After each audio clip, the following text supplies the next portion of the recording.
Ito naman ganito. Ito ang tanong ko sa iyo. Ano-ano ba ang mga suliraning nakaka-epekto sa klase? Kailangan mo na rito ang suliraning puso.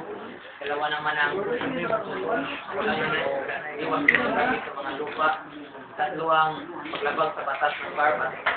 Apat ay nakibal. Wala nga ng magpapagsak ay nila mga kapatilang kalahan. Ano pala? Yes, man lang. Number 2 ay pangalawa. Paliwanag mo ang Sa suliranin ng pundo, maliit lamang ang pundo ng pamahalaan.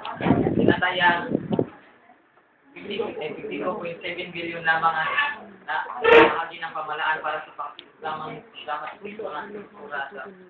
Pagkama ng transforma sa lupa.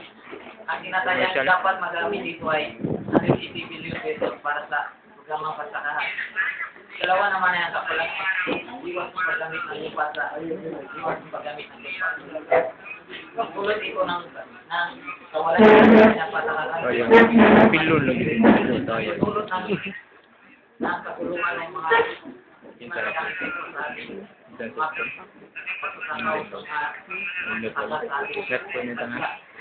Tatlo naman ay ang paglabag sa CARP o sa paglabag sa Comprehensive Agrarian Reform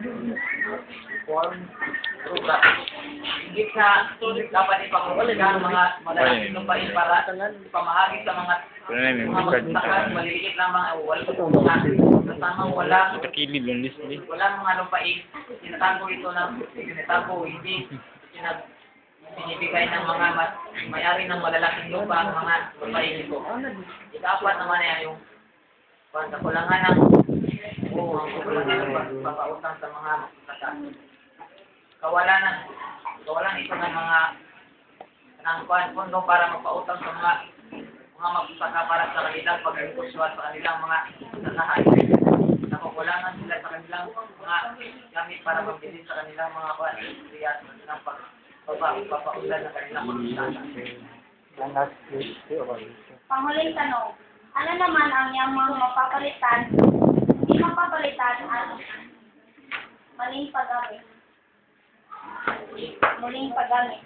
Ang yamang napapalitan ay yung mga bagay na maaari pang mapapalitan o katulad ng isang puno. Kapag pinuto ito, maaari itong palitan sa pamamagitan ng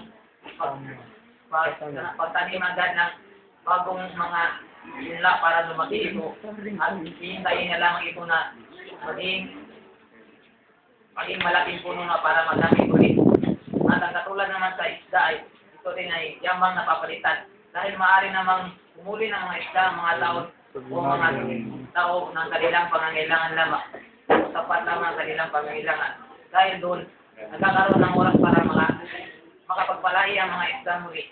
Sa yamang hindi napapalitan naman, ito yung mga mineral, mga bagay na hindi kaagad na napuproseso sa pagdaan ng panahon.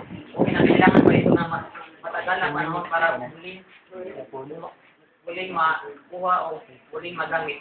Katulad ito ng carbon, nauubos ito sa pagdaan ng panahon o nauubusan ng oras o halaga. Katulad din yan ng langit. Nauubos ng unti-unti ang langit. Meron na tayong sapat na pundo, pero balang araw mauubusan tayo ng langit. So yamang muling nadadagyan naman, ito yung mga bagay na pwedeng ma-recycle, yung mga bagay na pwedeng i-recyclable. Katulad ng mga organiko, mga pataba, o yung mga bagay na nabubulok. Maaari itong gamitin pataba sa pataniman. Okay. Dito nagtatapos ang aming programa. Siriyahin. Yan. Ano nangyari sa'yo, bro? Nalagnat din yata ako, tol.